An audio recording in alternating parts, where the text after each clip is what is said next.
ETF index mutual funds నేర్చుకుని stock మార్కెట్లో రాణించాలనుకుంటున్నారా? వెంటనే ఈ నెంబర్కి కాల్ చేయండి.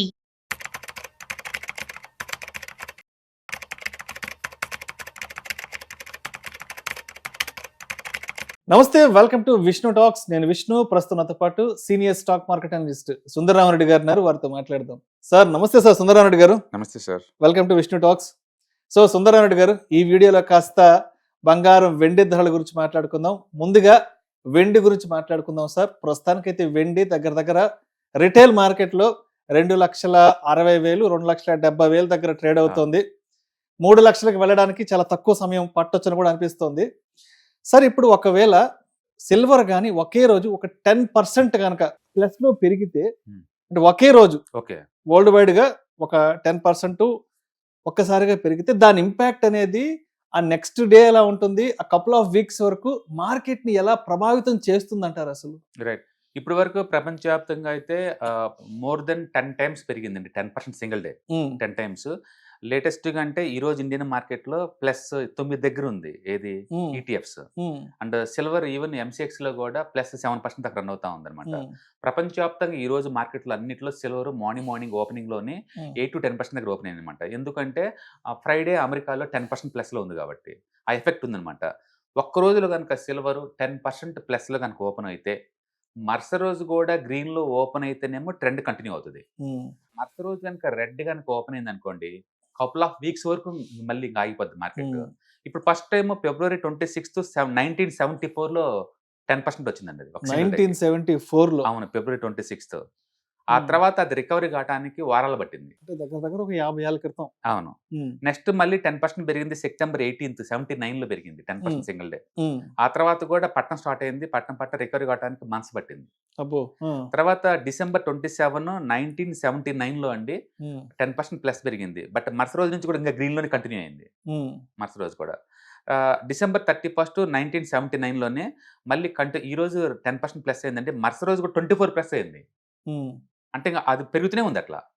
అంటే జస్ట్ 3 days లోనే 45% పెరిగిందండి. ఆ రేంజ్ లో, ఆ టైంలో బాగా పెరిగింది. తర్వాత మళ్ళీ January 2nd 1980 లో వచ్చిందండి. ఆ రోజు 10% పెరిగింది. మరుసటి రోజు పట్టణం స్టార్ట్ అయింది.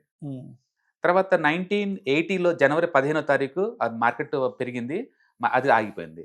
తర్వాత 1980 లోనే January 18th పెరిగింది 10%. అంతే, మంత్స్ పట్టింది రికవరీ కావడానికి. అంటే 87 లో April 24th 10% పెరిగింది. మరుసటి రోజు నుంచి మళ్ళీ పట్టణం స్టార్ట్ అయింది మార్కెట్. అలాగే 2020 August 6th 10% ప్లస్ అయిందండి. మరుసటి రోజు నుంచి పట్టణం స్టార్ట్ అయింది. మళ్ళీ నిన్న December 26th అమెరికన్ మార్కెట్ లో వరల్డ్ వైడ్ గా అన్నింటిలో కూడా +10 అయింది. మన మార్కెట్ క్లోజ్ అయినాయి కాబట్టి ఈ రోజు ఓపెన్ అయింది. ఈ రోజు మండేకి. రేపు చాలా ఇంపార్టెంట్. రేపు కనుక పట్టణం స్టార్ట్ అయిందంటే సిల్వర్, అది రికవరీ కావడానికి వీక్స్ నుంచి మంత్స్ పట్టింది. కాబట్టి ఇప్పుడున్న భూము ఉంటుందని కంటిన్యూ అవుతుందని గ్యారెంటీ ఏం లేదు. ఇప్పటికే మార్నింగ్ ఈటీఎఫ్స్ ప్లస్ లో ఓపెన్ అయిన కరెక్ట్ బ్యాక్ వస్తున్నాయండి. అంటే ఖచ్చితంగా రేపు చాలా ఇంపార్టెంట్. రేపు కనుక అది రెడ్ లో ఉందనుకోండి, మనం సిల్వర్ ప్రాఫిట్ బుక్ చేసుకోవటం 50% లేదా మొత్తం బుక్ చేసుకొని కపుల్ ఆఫ్ మంత్స్ తర్వాత మార్కెట్ లోకి ఎంటర్ అవడం better. End of day industrial activity పెరుగుతున్న మాట నిజం, ఎలక్ట్రికల్ వెహికల్స్ యూసేజ్ పెరగడం మాట నిజం, అండ్ ఇది సోలార్ ప్యానల్స్ వాటికి సోలార్ యూసేజ్ నిజం. బట్ ఎంతున్న అబ్నార్మల్ యాక్టివిటీ ఇంత రావడానికి అవసరం లేదు. అక్కడ టూ మచ్ స్పెక్యులేటివ్ యాక్టివిటీ నడుస్తుంది వరల్డ్ వైడ్ గా. అక్కడ ఏమవుతుందంటే 1 kg ఒరిజినల్ మెటల్ ఉంటే సిల్వర్ 300 కాంట్రాక్ట్స్ ఈటీఎఫ్స్ రూపంలో కానీ ఫ్యూచర్స్ అండ్ ఆప్షన్స్ రూపంలో కానీ ట్రేడ్ అవుతున్నాయి. అంటే ఒరిజినల్ దానికన్నా కూడా ఈ పేపర్ మీద బెట్ కాసే వాళ్ళు ఎక్కువ అవుతున్నారు. దాంతో స్పెక్యులేషన్ ఎక్కువ ఉందన్నమాట. అందుకని సిల్వర్ ఇంకా పెరగదు అని చెప్పేసి బెట్ కాసే వాళ్ళందరూ రాంగ్ అయిపోయేసరికి ఏంటంటే వాళ్ళ షార్ట్ కవరేజ్ కోసం ఇంకా కొంత మెయిన్ చేస్తున్నారు. దాన్ని మనం స్క్వీజ్ అంటాం, సిల్వర్ స్క్వీజ్ అంటాం అనమాట. ఇప్పుడు ఇక స్క్వీజ్ నడుస్తుందండి. ఆ స్క్వీజ్ అయిపోయింది అనుకోండి, కొత్త కొనే వాళ్ళు ఉంటారు. ఇంకా ఇంతమంది నేను షార్ట్ కొట్టాను, ఈ రోజు క్లోజ్ చేసుకున్నాను, రేపు నుంచి నేను షార్ట్ కొట్టను ఇంకా అంటే ఇంక పెరగదు. ఇంకా మనం దాన్ని టెక్నికల్ గా యాంటీ క్లైమాక్స్ అంటాం. రైట్. సో సుందరరామరెడ్డి గారు, ఇప్పుడు మీరు అంటే సిల్వర్ లేదంటే గోల్డ్ ఆర్ సిల్వర్ పెరగడానికి కొన్ని టెక్నికల్ రీజన్స్ చెప్పారు ఇప్పటిదాకా. ఒక కామన్ మ్యాన్ కి ఉన్న ఫండమెంటల్ క్వశ్చన్ ఏంటంటే, ఒక కామన్ మ్యాన్ కి ఉన్న ఫండమెంటల్ క్వశ్చన్, ఎందుకు అసలు ఈ సెంట్రల్ బ్యాంక్స్ అనేవి 100 టన్నులు 1000 టన్నులో ఈ సిల్వర్ ని బంగారాన్ని కొని తమ దగ్గర ఉంచుకుంటున్నాయి అన్నది ఒక కామన్ మ్యాన్ కున్న క్వశ్చన్. ఏం అవసరం సెంట్రల్ బ్యాంక్స్ కి వేల టన్నులు, వందల టన్నులు కొని వాళ్ళ దగ్గర భద్రపరచుకోవడానికి. ఇప్పుడు సెంట్రల్ బ్యాంక్స్ దగ్గర డబ్బులు ఏదైనా మిగిలింది అనుకోండి, ఈ సంవత్సరం ప్రాఫిట్స్ వచ్చినాయి అనుకోండి సెంట్రల్ బ్యాంక్స్ కి, అది ఏదో ఒక ఎసెట్ రూపంలో దాచాలి కదా. సెంట్రల్ బ్యాంక్స్ కి ఇప్పుడు మనీ ప్రింట్ కొట్టినాయి, ప్రింట్ కొట్టినప్పుడు కొంత కమిషన్ వస్తుంది వాళ్ళకి. అలాగే గవర్నమెంట్ సెక్యూరిటీస్ మొత్తం ఎలా పట్టేస్తా ఉంటారు, తిరిగి కొంటా ఉంటారు, కొంత డబ్బులు మిగులుతుంది. అలాగే వీళ్ళ దగ్గర ఫారిన్ కరెన్సీలు ఉంటాయి కదా, డాలర్ స్ట్రాంగ్ అవుతుంది అనుకోండి, వీళ్ళు కొన్నప్పుడు తక్కువ రేట్ ఉంది, ఇప్పుడు పెరిగిన రేట్ దగ్గర ఎక్కువ వస్తుంది కదా, ఆ మార్జిన్ వస్తుంది కదా. అట్లా వీళ్ళకి రకరకాల రూపంలో డబ్బులు వస్తూ ఉంటాయి. ఒక Indian RBI bank central government కి సంవత్సరానికి మోర్ దెన్ 1,00,000 కోట్లు డివిడెండ్ రూపంలో ఇస్తుంది. అంటే అందరూ అనుకున్నట్టు ఇవి నాన్ ప్రాఫిట్ ఆర్గనైజేషన్ కావండి, ఎంతకంత ప్రాఫిట్ వస్తూ ఉంటది. ప్రపంచంలో ప్రతి సెంట్రల్ బ్యాంక్ డబ్బు వస్తూనే ఉంటుంది ఏదో రూట్ లో. వచ్చిన వాటిని ఏదో ఒక రూపంలో స్టోర్ చేయాలి కదా, దాన్ని సేవ్ చేయాలి కదా.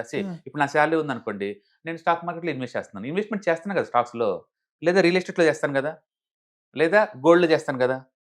అట్లా ప్రతి మనిషి కనుక వాళ్ళు మిగిలిపోయిన డబ్బును కనుక వేరే అసెట్ లో ఎలా ఇన్వెస్ట్ చేస్తారో సెంట్రల్ బ్యాంక్స్ కూడా అంతే ఇన్వెస్ట్ చేస్తాయి. అంటే ఇక్కడ వస్తు రూపంలో ఆ అమౌంట్ ని కన్వర్ట్ చేసుకుంటున్నాయి. అంతే, అవును అవును, వస్తు రూపంలో అమౌంట్ ని కన్వర్ట్ చేసి వాళ్ళ దగ్గర పెట్టుకుంటున్నారు. అవును, మెటల్ రూపంలో కొని పెట్టుకుంటున్నారు. ఎందుకు అంటే డాలర్ లో ఇంత ముందున్నంత అవసరం వాళ్ళకి లేదు ఇప్పుడు. సపోజ్ ఇండియానే ఉంది అనుకోండి, ఇండియా వాళ్ళు ఇంత ముందు 100% ఆయిల్ మొత్తం బయట నుంచి తెచ్చుకునే వాళ్ళు, వాళ్ళకి డాలర్లు పే చేసేవాళ్ళు. ఇప్పుడు 50% రష్యా నుంచి తెచ్చుకుంటున్నారు కదా, రష్యా నుంచి, అది ఇండియన్ రూపీలో పే చేస్తున్నారు కదా వాళ్ళకి. అప్పుడు అలాంటప్పుడు రష్యా వాళ్ళకి డాలర్ మనం ఇచ్చే పని లేదు కదా.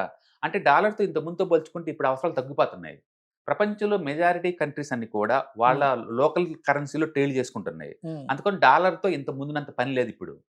అందుకని ఇంత ముందు ఏంటంటే ఎవ్రీ ఇయర్ అమెరికన్ డాలర్లు ఇన్వెస్ట్ చేస్తే వాళ్ళకి యావరేజ్ మీద ఒక 3 to 4% పెరుగుతూ ఉంటుంది. అందుకని వాళ్ళకి అది మంచి ఇన్కమ్ కింద లెక్క. రెండోది, వేరే కంట్రీలో ఏదైనా అర్జెంట్ కొనాలంటే వాళ్ళకి డాలర్లో పే చేయాలి కాబట్టి ఎప్పటికైనా పనికొస్తుందని చెప్పేసి డాలర్లో స్టోర్ చేస్తూ ఉంటారు.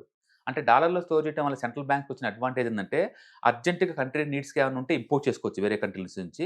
రెండోది, డాలర్ ఎవ్రీ ఇయర్ 3 to 4% దాకా పెరుగుతూ ఉంటుంది బై డిఫాల్ట్.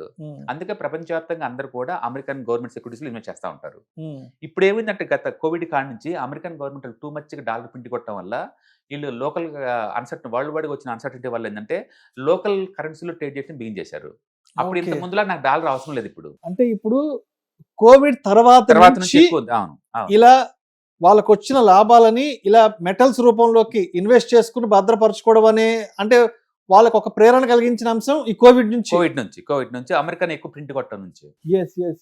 దాంతో ఏంటంటే డాలర్లో 100% నిల్వ ఉంచే బ్యాంకులన్నీ కూడా డాలర్లో ఉంచి కొంత పార్ట్ ని గోల్డ్ గా కన్వర్ట్ చేసుకొని స్టోర్ చేస్తుంది. ఇప్పుడు ఇండియా ఉందనుకోండి, ఒకప్పుడు టోటల్ మన దగ్గర ఆర్బీఐ ఉన్న అసెట్స్ లో ఈ గోల్డ్ అనేది 4% ఉండేది, ఇప్పుడు 30% చేశారు దాన్ని. అప్పట్లో 500 టన్స్ ఉండేది సెంట్రల్ గవర్నమెంట్ దగ్గర, సెంట్రల్ బ్యాంక్స్ దగ్గర. ఇప్పుడు 800 టన్స్ వచ్చినాయి కదా. అంటే వీళ్ళు కూడా గోల్డ్ నిల్వ చేయడం ఎక్కువ అవుతుంది.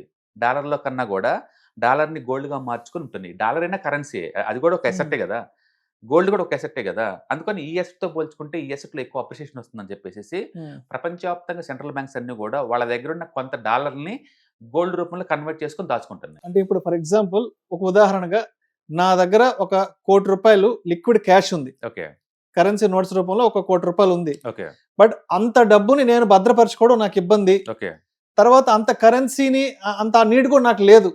సో నా దగ్గర ఉన్న ₹1 కోటి నుంచి నేను ఒక 60 లక్షలు 70 లక్షలు తీసుకెళ్లేసేసి ఆ గోల్డ్ లో లేదంటే సిల్వర్ లో ఇన్వెస్ట్ చేసి దాన్ని తీసుకెళ్లి హ్యాపీగా బ్యాంక్ లాకర్ లో పెట్టుకుంటే సేఫ్ నాకు. అవును, బేసికల్ గా రూపాయలో ఉంచుకుంటే దాని వాల్యూ సంవత్సరానికి 6% కోల్పోతున్నావు. ఎగ్జాక్ట్లీ, అలా ఉంచకూడదు, దాంట్లో ఇన్వెస్ట్ చేయాలి. అది సెంట్రల్ బ్యాంక్స్ ఏం చేస్తున్నాయంటే ఇంతకుముందు డాలర్లో పెడితేనేమో 4% వచ్చేది రిటర్న్స్. రైట్. డాలర్లో బదులు ఇప్పుడు గోల్డ్ లో కన్వర్ట్ చేస్తున్నారు ఎక్కువ శాతాన్ని. వాళ్ళు అన్నది కరెక్ట్, ఎందుకంటే ఎవ్రీ ఇయర్ యావరేజ్ పెరుగుతూనే ఉంది. ఈ సంవత్సరం అయితే గోల్డ్ పెడితే 70% పెరిగింది వాళ్ళకి. అంటే లిక్విడిటీ రూపంలో పెట్టుకుంటే అది ఇన్ఫ్లేషన్ వల్ల తగ్గుతుంది. సో దాన్ని ఒక మెటల్ లోకి ఇన్వెస్ట్ చేసి ఆ మెటల్ పెరుగుదలని వాళ్ళు రిటర్న్స్ లో చూపించుకుంటారు. ఇంకా లాభాలు ఎక్కువ. ఈ సంవత్సరం సెంట్రల్ బ్యాంక్స్ ఎవరైతే గోల్డ్ స్టోర్ చేస్తారో వాళ్ళ రిటర్న్స్ ఇంకా చాలా ఎక్కువ వస్తుంది. మేబీ సెంట్రల్ గవర్నమెంట్ కి ఈ సంవత్సరం మోర్ దెన్ 2 లక్షల కోట్లు ఇచ్చినా ఆశ్చర్యపడాల్సిన పని లేదు. అట్లా ప్రపంచవ్యాప్తంగా అన్ని సెంట్రల్ బ్యాంక్స్ కూడా ఇప్పుడు డాలర్ లో స్టోర్ చేయడం తగ్గించి డాలర్ లో నుంచి కొంత పోర్షన్ ని గోల్డ్ లో కన్వర్ట్ చేసుకుని దాచుకుంటున్నాయి అనమాట. అట్లా ఇండియాలో ఆర్బీఐ దగ్గర టోటల్ అసెట్స్ లో ఇప్పుడు గోల్డ్ వాటా 13% ఉంది. That is the highest last couple of years నుంచి చూసుకుంటే. అట్లా వరల్డ్ లో ప్రతి సెంట్రల్ బ్యాంక్స్ కూడా ఈ మెటల్స్ ని స్టోర్ చేస్తున్నాయి అంతకంత, ఎందుకంటే ఇవి స్ట్రాంగ్ అవుతున్నాయి కాబట్టి. వాళ్ళకున్న ఇప్పుడు మీకున్న ఏదైనా ఆస్తి ఉందనుకోండి, రూపీలు ఉంచుకుంటే రూపీ వాల్యూ తగ్గిపోతుంది. దాన్ని ఖచ్చితంగా ఎటుకొట్టి ఇన్వెస్ట్ చేయాలి. కరెన్సీ ఒక ఎసెట్ క్లాస్, మెటల్స్ ఒక ఎసెట్ క్లాస్, స్టాక్స్ ఒక ఎసెట్ క్లాస్, రియల్ ఎస్టేట్ ఒక ఎసెట్ క్లాస్. దాంట్లో కన్వర్ట్ చేస్తేనే మీ వాల్యూ తగ్గిపోకుండా ఆగిద్ది, ప్లస్ ఎంతకంత అప్రిషియేట్ అవుద్ది అనమాట. Exactly, real that sounds great, real అసలు ఉన్న లాజిక్ అది. సో అయితే ఇప్పుడు ఏంటి అసలు ప్రస్తుతానికి ఏంటి మార్కెట్లో పరిస్థితి ఏంటి, అండ్ ప్రపంచ మార్కెట్లు అంతా కూడా ప్రస్తుతానికి ఈ వెండిని ఎలా చూస్తున్నాయి? ఇందాక వీడియో స్టార్టింగ్ లో మీరు చెప్పినట్లుగా ఇవాళ ఆల్మోస్ట్ ఓపెనింగ్ ఒక 10% హైక్ వచ్చింది కాబట్టి, సో అంటే కొత్త సంవత్సరం నుంచి అసలు ఏంటి మార్కెట్ని ఎలా ఎక్స్పెక్ట్ చేయొచ్చు? ఎందుకంటే సిల్వర్ కి సంబంధించి గోల్డ్ కి సంబంధించి విపరీతమైనటువంటి స్పెక్యులేషన్ ప్రపంచవ్యాప్తంగా నడుస్తుంది. అంటే బయట ఎక్కడ చూసినా ఏ ఇద్దరు ముగ్గురు కలిసినా కూడా బంగారం వెండి ధరల గురించి మాట్లాడుతున్నారు. అయ్యో ఆ రోజు మనం కొనిపెట్టుకోలేకపోయామే, ఇవాళ ఒక తులం కొనాలంటే 1,50,000 పెట్టాల్సి వస్తుందంటూ కూడా ఎక్కడ పట్టినా కూడా దీనికి సంబంధించిన బజ్ అనేది విపరీతంగా క్రియేట్ అవుతుంది. కాబట్టి ఎస్, అంటే ఇప్పటికి అంటే ఇవాళ వరకు ఉన్న మార్కెట్ దృష్టిలో ఉంచుకొని ఇవాళ డబ్బులు ఉంటే వెళ్ళి గోల్డ్ సిల్వర్ కొనిపెట్టుకోవడం మంచిదా, లేదంటే ఆ డబ్బులు పక్కన పెట్టుకొని వెయిట్ చేయడం మంచిది అంటారా? వెయిట్ చేయడం బెటర్ అని చెప్తాను. ఎందుకంటే 10% ప్లస్ పెరిగిన ప్రతిసారి కూడా మార్కెట్ లో నెక్స్ట్ రోజు చాలా ఇంపార్టెంట్, రేపు ట్యూస్డే చాలా ఇంపార్టెంట్. రేపు కనుక ట్యూస్డేలో గ్రీన్ లో మార్కెట్ కనుక సిల్వర్ క్లోజ్ అయితే కనుక ఇంకా పెరిగే ఛాన్స్ ఎక్కువ ఉంది. 3 లక్షలకు వెళ్ళిపోద్ది రేపు కానీ గ్రీన్ లో వస్తే. అవును, రేపు కనుక రెడ్ డే ఉంది అనుకోండి, కరెక్షన్ స్టార్టింగ్ పాయింట్ అనమాట. ఇంకా couple of weeks or months వరకు కరెక్షన్ గురి అవుతుంది మార్కెట్. ఎందుకంటే షార్ట్స్ వాళ్ళందరూ క్లోజ్ చేస్తున్నారు అనుకోండి, ఫర్దర్ మూవ్ అవడానికి ఏం లేదు అక్కడ. దాన్ని మనం యాంటీ క్లైమాక్స్ అంటాం టెక్నికల్ గా. యాంటీ క్లైమాక్స్ అంటే small candle, big candle, bigger candle. ఇంకా పెరిగిద్ది అనుకుంటామా, ఇంకా ఆగిపోద్ది ఇక్కడ. ఎందుకంటే కొనేవాళ్ళు లాస్ట్ కొనేవాళ్ళు అయిపోయారు, ఇక్కడ నుంచి పట్టణం స్టార్ట్ అవుతుంది అనమాట ఇంకా. కాబట్టి రేపు చాలా ఇంపార్టెంట్. సో మొత్తానికి రేపు డిసెంబర్ 30వ తారీఖున నెక్స్ట్ వెండి ధరలు డిసైడ్ అవుతాయి. పెరుగుతాయా, పెరగవా, తగ్గుతాయా, తగ్గవా అన్నది మాత్రం రేపు మంగళవారం చెప్పాలంటే రేపు వైకుంఠ ఏకాదశి. సో మొత్తానికి రేపు అయితే డిసైడ్ అవుతుంది అంటారు. వెరీ బోల్డ్ డిసిషన్ అండి. ఎందుకంటే 10 సంవత్సరాల చరిత్ర మనం తిరిగేసి వస్తున్నాం. స్టార్టింగ్ 74 నుంచి ఇప్పుడు వరకు ఆల్మోస్ట్ అదే జరుగుతుంది. అంటే నిలబడితే కంటిన్యూ అవుతున్నాయి, రేపు నిలబడలేకపోతే కొలాప్స్ అవుతున్నాయి. కాబట్టి ఇది రేపటి నుంచి రేపు చాలా క్రూషియల్ పాయింట్. అండ్ దీన్ని బట్టి మనం ప్రెడిక్ట్ చేయొచ్చు. కొన్ని వారాల వరకు నెక్స్ట్ వెండి ఏం జరగబోతుంది మనం ప్రెడిక్ట్ చేయొచ్చు. చెప్పాలంటే ఇంకా ఎల్లుండి నుంచి వెండి భవిష్యత్ ఏంటనేది రేపు డిసెంబర్ 30 మంగళవారం నాడు డిసైడ్ కాబోతోంది. రైట్ సార్, జనవరి 10th 11th educative webinar conduct చేయబోతున్నారు. సో ఈసారి ఎటువంటి కంటెంట్ తో ఆడియన్స్ ముందుకు రాబోతున్నారు, ఎటువంటి నాలెడ్జ్ షేరింగ్ చేయబోతున్నారు? ప్రతిసారి మనం మంత్లీ 2 times కండక్ట్ చేస్తూ ఉంటాం అండి ఆన్లైన్ వెబినార్స్. దీంట్లో మనకి ETFs, index funds, mutual funds అవంటే ఏంటి, వాటిని మనం ఎక్కడి నుంచి ట్రాక్ చేసుకోవచ్చు, అండ్ మీకు ట్రేడింగ్ అకౌంట్ అంటే ఏంటి, డిమాట్ అకౌంట్ అంటే ఏంటి, వాటిలో మనం ఎలా వీటిని ఇది చేసుకోవచ్చు, అలాగే సిడిఎస్ఎల్ లేదా ఎన్ఎస్డిఎల్ వాటి నుంచి ఎలా ట్రాక్ చేసుకోవచ్చు, మీకు వీటన్నిటికీ మీకు ఐడియా జనరేట్ అవుతుంది అనమాట. చాలా మంది స్టాక్ మార్కెట్ అంటే ఎక్కడ బిగించేయాలి, ఎలా బై చేయాలి, ఎలా సెల్ చేయాలి, ఏట్లో చేసుకుంటే సేఫ్టీ ఎక్కువ వస్తుందని చెప్పేసి ఎంక్వైరీ చేస్తూ ఉంటారు. అలాంటి వాళ్ళకి ఏంటంటే ఈ ప్రోగ్రామ్ ఒక ఫౌండేషన్ లాగా వచ్చింది అనమాట. అందుకని మీరు ఆల్రెడీ ఎంతకంత నాలెడ్జ్ ఉన్నా, అస్సలు నాలెడ్జ్ ఏం లేకపోయినా మార్కెట్ గురించి, అంటే రిస్క్ లేకుండా ఈ మార్కెట్ ని హ్యాండిల్ చేయాలంటే మనకున్న ఆప్షన్ ఏంటంటే ఈటీఎఫ్స్, ఇన్వెస్ట్మెంట్స్, మ్యూచువల్ ఫండ్స్ అనమాట. కాబట్టి మీరు స్టాక్ మార్కెట్ ని ఎక్స్ప్లోర్ చేయాలంటే మాత్రం ఒక స్టార్టింగ్ స్టెప్ గా, లేదా ఎక్స్పీరియన్స్ ఉన్న వాళ్ళకి కొంచెం అడిషనల్ మనీ మేక్ చేయడం కోసం ఈ ప్రోగ్రామ్ బాగా యూజ్ అవుతుంది అనమాట. Total 2 days program and 6 hours training దీంట్లో. అంటే జనవరి 10th 11th 2 days లో కండక్ట్ చేస్తారు. ఎవరికైనా ఇంట్రెస్ట్ ఉంటే కింద నెంబర్ స్క్రోల్ అవుతున్న నెంబర్ కి పింక్ చేసుకుంటే సీట్ కన్ఫర్మ్ చేస్తారు అనమాట. Thank you sir, thank you so much Sundara Reddy గారు. హాయ్, నేను మీ సుందర రామిరెడ్డి. ఈ వాలటిలిటీ మార్కెట్ లో మనీ ఎలా మేక్ చేయాలని ఆలోచిస్తున్నారా? అంటే స్టాక్ మార్కెట్ బాగా బ్లీడ్ అవుతున్న ఈ టైంలో పోర్ట్ఫోలియోస్ అన్ని కూడా బ్లీడ్ అవుతున్నాయా? అండ్ ఈ వాలటిలిటీని ఎలా హ్యాండిల్ చేయాలి, లాంగ్ టర్మ్ లో మంచి పోర్ట్ఫోలియో ఎలా బిల్డప్ చేయాలో ఆలోచిస్తున్నారా? అలాంటి వాళ్ళ కోసమే ఈ వెబినార్. రాబోయే ETFs, index funds and mutual funds వెబినార్లో పార్టిసిపేట్ చేయండి. మీ నాలెడ్జ్ పెంచుకొని రిస్క్ని మినిమైజ్ చేసుకోండి. స్టాక్ మార్కెట్లో ఉన్న ఇలాంటి వాలటిలిటీని ఎలా హ్యాండిల్ చేయాలో తెలుసుకోండి.